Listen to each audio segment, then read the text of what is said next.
In the fading light of a Labor Day afternoon, as the streets of Northeast Washington hummed with the careless rhythm of a holiday winding down, a single gunshot cracked through the air like a promise broken. Francois Adkins, just 36 years old, crumpled to the pavement in the 3300 block of 14th Street NE, his body a map of betrayal riddled with wounds that spoke of no mercy, no hesitation.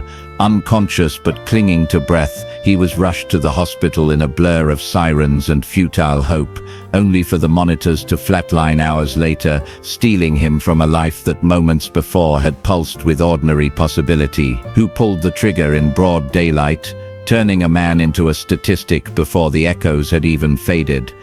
And why did the shadows of Brentwood swallow the answer whole, leaving a family to chase ghosts while the city moved on, indifferent and unscarred? Francois wasn't just a name on a police flyer, he was the quiet anchor in a neighborhood that teetered on the edge of endurance. Born and raised in the tight-knit blocks of Northwest DC where row houses leaned like old friends against the weight of time, he had carved out a fragile stability in a world that rarely offered it. At 36, Francois worked as a logistics coordinator for a small shipping firm downtown, the kind of job that started at dawn and ended with calloused hands and a paycheck just steady enough to keep the lights on. He lived in a modest apartment on Georgia Avenue, where neighbors remembered him as the guy who'd lend a socket wrench without asking questions, or the one who'd grill ribs on his stoop during block parties, sharing stories of his late mother's gumbo recipe that could make strangers feel like kin. Francois had dreams tucked away like spare change,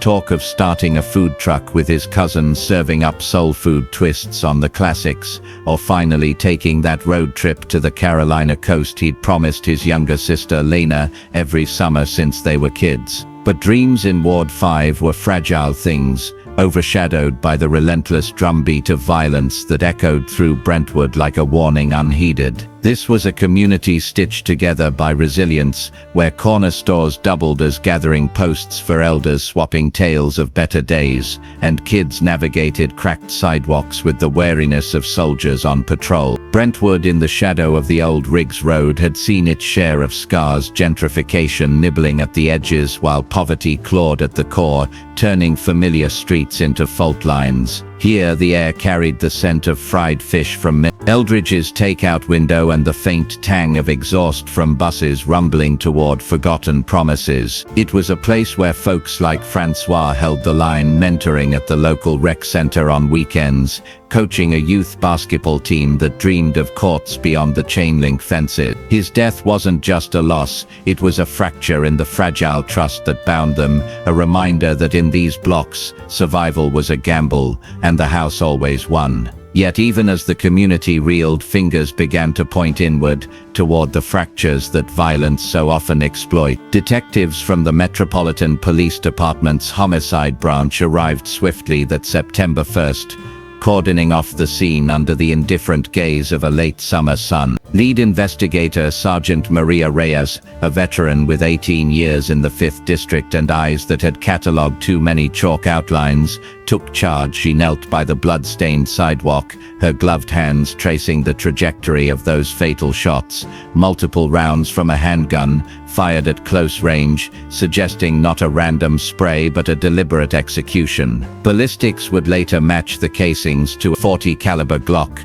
a ghost weapon in a city awash with untraced firearms. But the real puzzle lay in the why. No robbery, no stolen wallet or phone, just Francois's body and the faint scent of gunpowder lingering like an accusation. Reyes's team canvassed the block tirelessly, knocking on doors where families barricaded against the chaos, interviewing witnesses who saw shadows fleeing toward the alley behind the abandoned row house on Quackenbush Street. One neighbor, an elderly barber named Miss Harlan, whispered of a heated exchange she'd overheard earlier that day, Francois arguing with a figure in a hooded sweatshirt, words sharp as broken glass over a debt unpaid, a slight unresolved. The tip was thin, but it cracked open the first thread.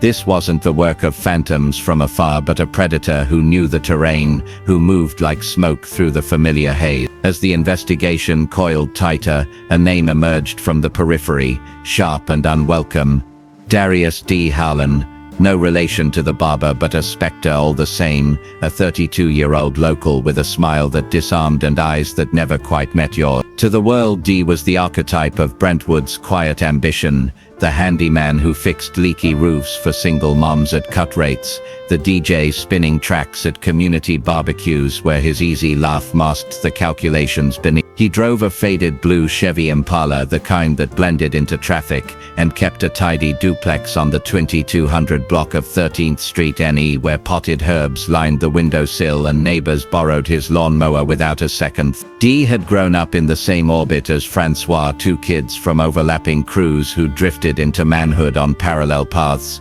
Francois toward steady work, Dee toward the shadows of the street economy, slinging small-time product to make ends meet. But beneath the charm lay a pathology honed by resentment, a man whose childhood losses, a father gunned down in '98, a mother lost to the bottle, had twisted into a worldview where trust was currency and betrayal its penalty. Psychologists later profiling him would note the hallmarks: the narcissist's need for control, the way he'd insert himself into conflicts not as peacemaker but puppeteer, deriving a dark satisfaction from the unraveling he orchestrated. For Dee, violence wasn't rage, it was restoration, a way to reclaim the power life had stripped bare. His methods were insidious in their simplicity, befriending marks through shared history, extending credit on easy terms that ballooned into traps, then enforcing repayment with whispers of menace that escalated to... In Francois' case, it started months earlier, over a $500 loan for a car repair that spiraled when Francois hit a rough patch at work. Dee's texts, recovered later from a burner phone, dripped with false camaraderie: "We good, bro, family don't let family down." But when Francois missed a payment, the tone shifted, laced with veiled threats that Francois dismissed as bluff, until that fatal afternoon when Dee's Impala idled at the corner, engine humming like a held breath. Sergeant Reyes's team hit their first wall 2 weeks in, as tips dried up and the $25,000 reward poster fluttered ignored on utility poles. The major case unit looped in the U.S. Marshals Service by mid-September, their fugitive task force scouring traffic cams that captured a grainy blur of Dee's Chevy vanishing into the warren of side street. Forensic breakthroughs came haltingly. DNA from a discarded energy drink and near the scene matched a familial profile in the CODIS database, pointing toward Harlan Kin, but not enough for a warrant. Dead ends piled like autumn leaves, alibis from associates who swore Dee was at a dice game 3 blocks away, corroborated by timestamps on shaky cell footage that screamed fabrication. Pressure mounted from above, with the mayor's office eyeing the homicide spike in Ward 5, and from below where Lena Adkins, Francois' sister, a no-nonsense nurse at Howard University Hospital, emerged as the family's unyielding voice. Lena, 34 and fierce, with Francois' same warm eyes now hardened by grief, rallied the block at vigils lit by flickering candles, her pleas cutting through the night. "My brother was building something here. He fixed things, cars, bikes, broken spirits. Who breaks the fix?" Her journey became the heartbeat of the community's fight, organizing fundraisers that swelled the reward to $40,000. Her hospital shifts blurring into late-night strategy sessions with Reyes, where doubt and determination warred in equal measure. It was Lena who unearthed the pivot, a forgotten voicemail on Francois' phone timestamped the week before, where Dee's voice cracked with uncharacteristic fury. "You think you can walk away clean? Streets got memory." Cross-referenced with geolocation pings from Dee's phone, it painted a timeline of pursuit, Dee shadowing Francois from his northwest shift, tailing him across the Anacostia like a debt collector from hell. The braid tightened in October, as the leaves turned blood red and the investigation clawed toward its crux. Dee's persona began to fray under scrutiny, neighbors recalling his sudden windfalls, unexplained cash for that new sound system, or the way he'd vanish for days after flare-ups, only to resurface with apologies wrapped in alibi. His psychology, dissected in profiler notes, revealed a man addicted to the god complex of retribution. Each score settled fed a void, a fleeting high that demanded the next mark, turning acquaintances into expendable pieces on his invisible board. But Dee's methods, so artfully cloaked in familiarity, betrayed him in the end. The critical slip came on a rain-slicked night in late October, when a confidential informant, a former runner spooked by the heat, flipped for immunity, delivering Dee's Glock, wiped but etched with microscopic striations, matching the Brentwood casing. Ballistics confirmed it in 48 hours, the lab techs working overtime under fluorescent hums that masked their exhaustion. Yet even as warrants flew, Dee's failed alibi unraveled spectacularly. His dice game witnesses recanted under polygraph pressure, admitting coercion, their stories collapsing like a house of cards in a gale. The pivotal evidence, a single overlooked detail from the scene, a scuff mark on Francois' boot flecked with soil unique to the overgrown lot behind Dee's duplex, where search dogs later unearthed buried ledgers of debts, Francois' name circled in red like a curse. The arrest came at dawn on November 3, 2025 as SWAT breached Dee's door in a symphony of flashbangs and shouts, dragging him into the chill air in cuffs that bit like justice deferred. He confessed in fragments during interrogation, his calm facade cracking into sobs, not of remorse but frustration at the unraveling. It was business, man, he knew the rules. The trial unfolding through the bitter winter of 2026 became a microcosm of the maze that birthed. Prosecutors led by Assistant U.S. Attorney Elena Vasquez wove a tapestry of circumstantial threads into an ironclad noose. The gun, the timeline, the motive rooted in that festering loan-turned vendetta. Dee's defense painted him as a scapegoat, a product of systemic rot where poverty bred predators, but the jury, 12 strangers from across the district, saw through the veneer after 3 days of deliberation. Guilty on all counts, first-degree murder,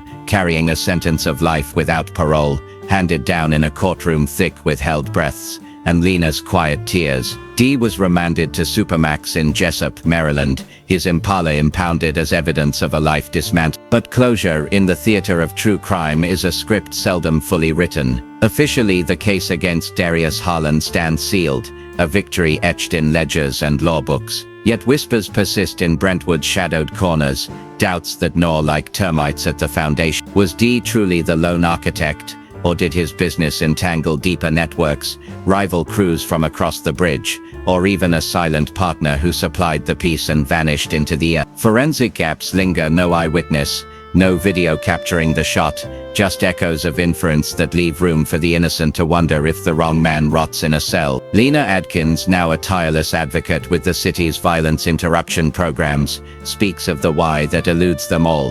Why a childhood friend becomes executioner, why a community pays in blood for debts it never owed. The full truth, it seems, retreats further with each passing season, haunting the edges of 14th Street like footsteps that never quite resolve. In the end, Francois' murder reminds us that justice is a partial map charting arrests and verdicts, but blind to the abyss of human frailty beneath. And so the streets of Brentwood carry on, resilient and scarred, a testament to lives interrupted and questions that echo unanswered. What shadows still lurk in the familiar, waiting for the next unravel? If you found this story haunting, don't stop here. Watch our next case where another hidden truth finally comes to light.